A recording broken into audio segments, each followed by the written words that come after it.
यह मनुष्य जो जीवन है यह हमारे लिए एक अवसर होता है। याद रखिए, सोना खाना यह हर योनि पर होता है, लेकिन मनुष्य शरीर केवल अवसर है। अगर इस शरीर को प्राप्त करके भी अगर इसका मूल्य न समझे, इस हीरा जैसे अनमोल जीवन को यूं ही नष्ट कर देंगे, तो कहते कि हमसे बड़ा कोई अधम नहीं हो सकता।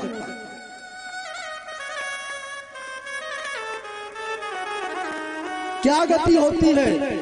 जिस धन के लिए जीवन लगा देते हैं, समाप्त कर देते हैं, उस धन की क्या गति होती है? कहते हैं केवल दो गति होती है, धनानि भूमौ, या तो धन गड़ा रहेगा या पृथ्वी पर पड़ा रहेगा। अब वो जमाने चले गए गाड़ने वाले, लेकिन पड़ा तो रहता है, चाहे बैंक अकाउंट में पड़ा रहे चाहे घर में पड़ा रहे, 1 रुपए नहीं जाने वाला है साथ में। चाहे पूरा जीवन लगा दो या सैकड़ों जीवन समर्पित कर दो। पशुवश गोष्ठे, तुम्हारे जो प्रेमी पशु आदि है ना, वह भी केवल खूंटे पर बंधे रह जाएंगे जब अंतिम घड़ी आएगी। और तो और नारी जो तुम्हारी प्रियतमा अर्धांगिनी पत्नी है, वह भी घर के द्वार तक सीमित रहेगी। नारी गृहद्वारी। और जो तुम्हारे अपने हैं ना, वह भी ज्यादा दूर तक तुम्हारे साथ नहीं जाएंगे। जनः शमशाने, केवल शमशान भूमि तक जाएंगे और वहां से उनका साथ छूट जाएगा। चलो यह तो दूसरे हो गए, दूसरों की बात छोड़ो, अब आओ अपने में। अब अपनी बात करते हैं, जिसको हम अपना समझते हैं। तरह तरह के क्रीम पाउडर इत्र आदि लगा करके खुद को सजाते हैं, बढ़िया बढ़िया कपड़े पहनते हैं। यह जो अपना शरीर है ना, यह भी ज्यादा दूर तक साथ नहीं जाता। देहश्चितायाम, यह देह केवल चिता तक साथ जाता है और वहां पर मुट्ठी भर राख में परिवर्तित हो जाता है। जो पंच तत्वों से मिला है, चिति जल पावक गगन समीरा, वह पृथ्वी तत्व में समाहित हो जाता है। जल जल तत्व में, वायु वायु में, अग्नि अग्नि में।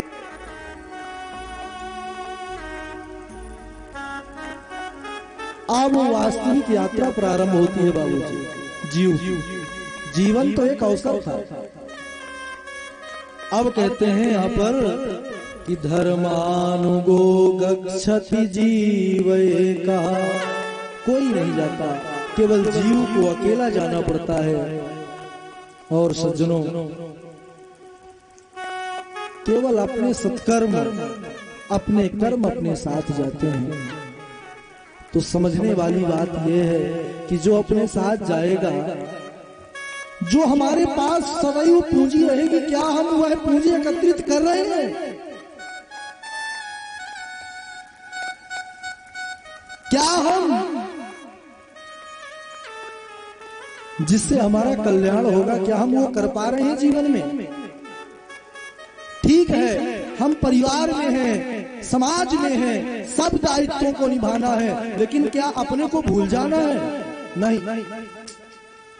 सब जैसे ट्रेन चलती है, ट्रेन में हमारी टिकट हो गई, आपके जैसे सहरसा है, सहरसा नाम भी हमको पहली बार सुने हैं तो भूल जाओ। सहरसा से लेकर के हमको जाना है पटना तक। बैठ गए ट्रेन में, टिकट कंफर्म है।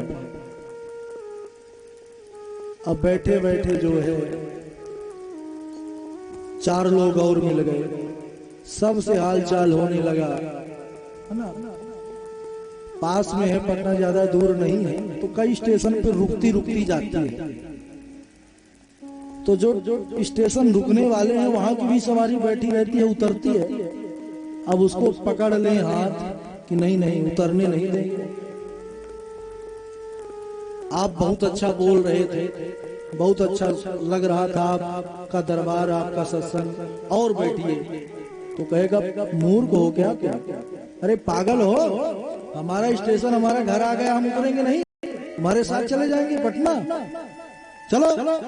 और इस प्रकार वह कह करके डांट करके उतर जाएगा। तो ऐसे ही हम सब की स्थिति है। ये संसार रूपी जो गाड़ी है, मंजिल कहाँ है? मंजिल तो वही है सबकी, बस अलग अलग स्टेशन है।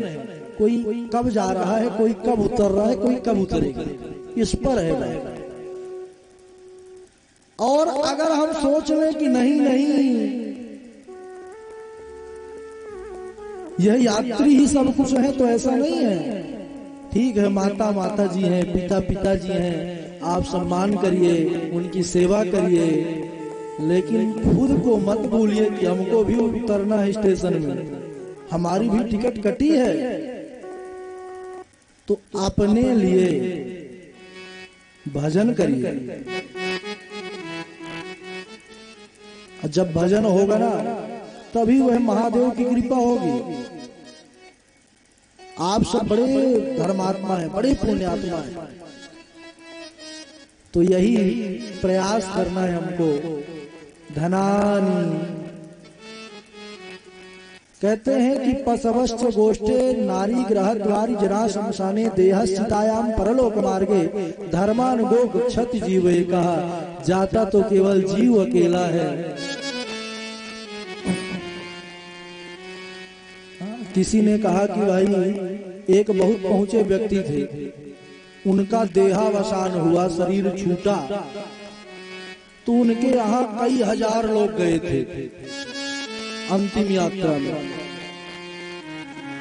तो भाई उनसे कहा गया कि अच्छा कई हजार गए तो कोई एक आध साथ गया निभाया? तो बोले नहीं, गया तो कोई नहीं, सब जा करके चले आए। तो कोई जाने वाला नहीं है, जाना तो अकेला पड़ेगा, इसीलिए संभल जाना है और श्रद्धा पूर्वक भजन करना है। और बाबा जी तो कहते हैं, अरे एक घड़ी आधी घड़ी आध्यो माँ पुनियाद, ज्यादा नहीं, जिसने पूरा जीवन दिया है। अरे दिन के दिन, महीने के महीने, साल के साल गुजरते जा रहे हैं, कभी हम उस सदाशिव का चिंतन नहीं करते। तो नियम बनाना है, कथा का यही फल है।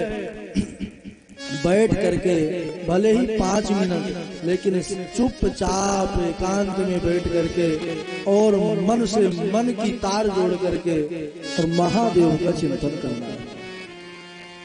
अगर आप प्रतिदिन नियम बना लिए हैं तो निश्चित है कि आपने अगर उनको अपना लिया है, आपने दृढ़ निश्चय कर लिया है, तो यह कथा का उद्घोष है, सदा शिव का विशेष कृपा है कि फिर आपका निश्चित कल्याण करेंगे। भगवान सदा शिव स्वयं आएंगे आपके लिए और आपका हाथ पकड़ के और अपने परम धाम को ले जाएंगे। अच्छा, सदाशिव का भजन कौन कौन करते हैं? हाथ उठाइए। अच्छा, बहुत कम लोग करते हैं। तो उठ नहीं रहे हाथ, क्यों? करते ही नहीं। अरे अब कौन कौन भजन करेगा कथा सुनने के बाद? हाथ उठाइए। अभी भी सब लोग तैयार नहीं है। बोलिए काशेश्वर महादेव की। तैयार हो जाइए, है ना, तैयारी बहुत जरूरी है। और कहते हैं कि जब कथा सुन करके उसका मनन करें तभी महादेव की कृपा होती है। इस कथा को महापुरुष लोग निरंतर सुनते रहते हैं, उनका कथा ही जीवन है। व्यास जी बोले धर्म क्षेत्रे महाक्षेत्रे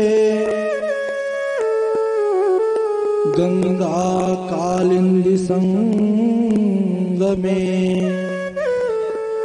अप्रयागे परमे पुण्ये ब्रह्मलोक वर्तमनि। एक समय गंगा और यमुना के पावन संगम प्रयाग में बड़ा साधु समाज एकत्रित हुआ। किस समय? कहते हैं माघे मकर गात रवि जब होई, माघे मकर गात रवि जब होई, तीरथ पते आन सब कोई,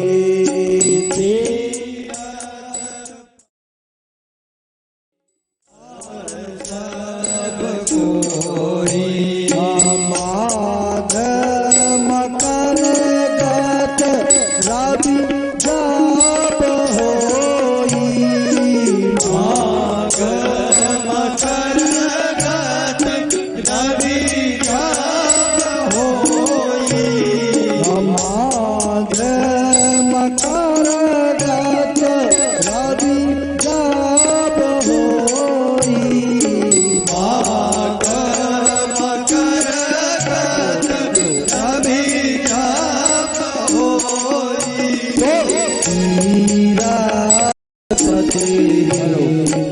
आन सब कोई, तीरथ पते आन सब